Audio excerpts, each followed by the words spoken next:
قدام مرايه، انا ببص ورا عشان في كده مرايه بتاعت البوفيه، فببص فيها لو لقيتوني حوله شويه مش هحاول، ما تقلقوش.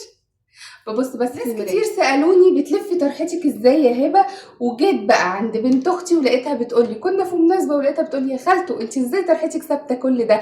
انا كل 5 دقايق بخش اعدل طرحتي وانت طرحتك ثابته من اول اليوم لاخره. فجيت هنا وقلت لا ستوب، ده انا لازم بقى اعمل الفيديو علشان خاطر كل البنات تستفاد. لو ليكي اي واحده بتعدل طرحتها كل 5 دقايق اعملي لها منشن في الفيديو ده واعملوا شير كتير عشان البنات كلها تستفاد. يلا بينا. هي طرحه سهله وبسيطه وما فيهاش اي حاجه، بس اهم حاجه الدبوس يا جماعه. انا لسه هنا مش حاطه دبوس، ما تبصوش على الطرحه اللي انا حاطاها لكم دي عشان استر بس نفسي بيها عقبال ما الف. اهم حاجه والسر في كل دوت هو الدبوس ده. الدبوس ده يا جماعه تحفه تحفه، الدبوس اللي هو بتاع زمان ده تحفه يا جماعه بجد، مهم جدا، وده اللي بيثبت طرحتي فعلا. بصوا انا حاطه دي كده زي ما اتفقنا عقبال بس ما الف دي. انا ببقى لابسه بندانه قطن عاديه خالص من اللي هي بتتلبس كده على ورا، وزي ما قلت لكم لو في طقم الرقبه بتاعته مفتوحه، شعري من ورا الطرحه بيضه هتشف او كده، بلبس واحده تانية اللي هي برقبه. خلاص مفيش كل الكلام ده، بلف طرحه واحده بس اهي كده. بمسك الطرحه عاديه مفروده خالص وبخلي عادي الخط بتاعها ما بتناهيش ولا اي حاجه، بحطها كده ايه على ورا اهي. بظبط جنب طويل طويل قوي اهو لتحت، وجنب اقصر شويه، بس الجنب ده قبل ما بحط الدبوس بقيسه هنا الاول عندي، هيعمل معايا السبعه دي ويستر معايا هنا زي الحرمله او زي الخمار او كده ولا لا. خلاص بظبط الطول ده من هنا قبل ما بلمه. ده لو هعمل السبعه دي من هنا، او بعملها من الطرف الاخير، هوريكم دي وهوريكم دي.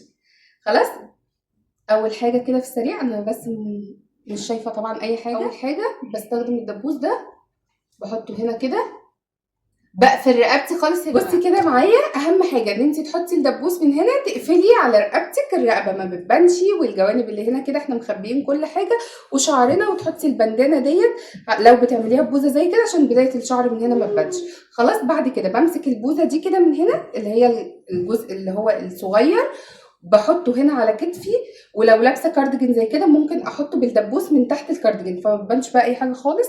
بعمله 7 من هنا كده خمار، تبقى ساتره الجزء اللي هنا ده، ولا بقى طرحه طارت ولا رقبتك بانت ولا اي حاجه. بصي شايفه البوزه دي كده بدخلها من تحت الكارديجان كده، انا بس عشان حاطه الطرحه الثانيه تبقى ساتره عقبال ما الف دي.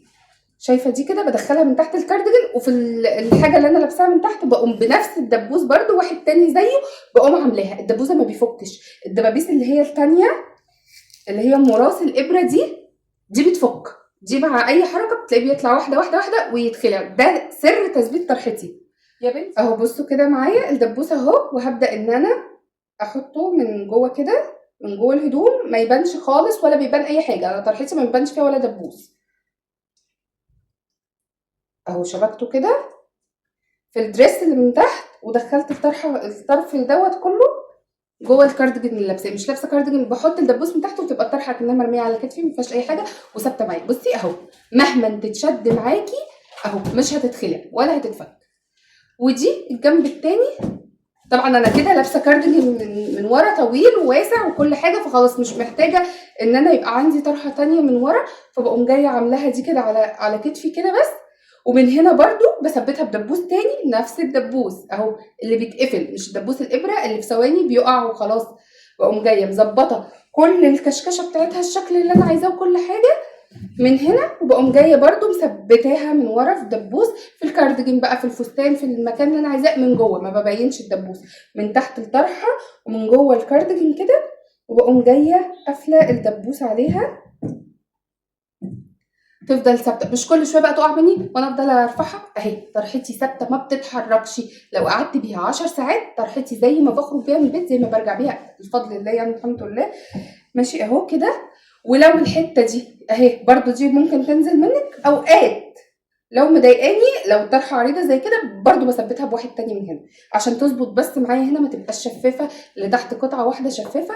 فبقوم حاطه دبوس تاني هنا اهو المشبك ده برضو من جوه من هنا جوه الكارديجان كده، وبقوم جايه مثبته الطول اللي انا عايزاه وبس كده. شفتوا هي كلام كتير بس في الافعال سهله جدا. 4 دبابيس من المشبك الصغير دي ولا دبوس فيهم باين اهو، ولا اي حاجه باينه ولا دبوس، ولا الطرحه هتتفك. ومهما شديتي، شلتي عيال، شلتي شنط، رحتي اتنططتي، لعبتي، خرجتي، عملتي كل حاجه، الطرحه بتاعتك ثابته معاكي طول اليوم.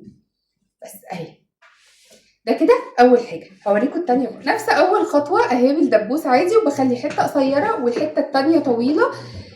بس بقى بظبط دي من هنا كده، بسيبها ما بعملهاش مثلث. بس استنوا انا هعملها بايدي بس عقبال ما الف التانية عشان بس تبقى ستريني انا. ماشي. باخد بقى الجنب الطويل ده هو اللي بلفه كله، بجيبه هنا كده وبعمل بيه هو المثلث. خلاص بقى بسيب الجنب الطويل ده كده وبعمل بدي هي المثلث اهي. بلفها كل الطول اللي هنا ده، ما بيبقاش فيه اي حاجه على كتفي. دي بستخدم فيها دبوسين بالعدد، الدبوس اللي هنا والدبوس التاني اللي هحطه هنا في السبع. ودي بتبقى نازله من الجنب ده اهو.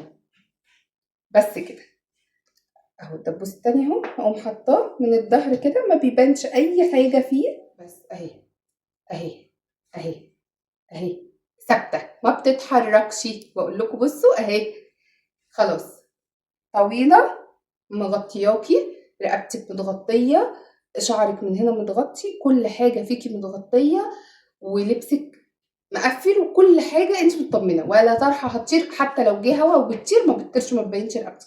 خلاص انت كده مقفله كل حاجه عليكي، والدبوس ماسك. الدبوس ده ما بيتحركش. ثبتي الدبوس ده وصدقيني هتدعي لي دعوه حلوه، وان شاء الله الثواب ليا وليكم باذن الله. وبس كده. لو الفيديو ده عجبكم ما تبخلوش عليا بقى باللايك، واعملي منشن لصاحبتك اللي طرحتها كل شويه بتتفك منها. ويا رب اكون قدرت افككم الفيديو ده، واستنوني في فيديو جديد وحلقه جديده في فنون مع هبه. وتحت امركم في اي حاجه انتوا محتاجينها اكتبوها لي تحت في التعليقات، وعناية ليكم ان شاء الله. يلا باي.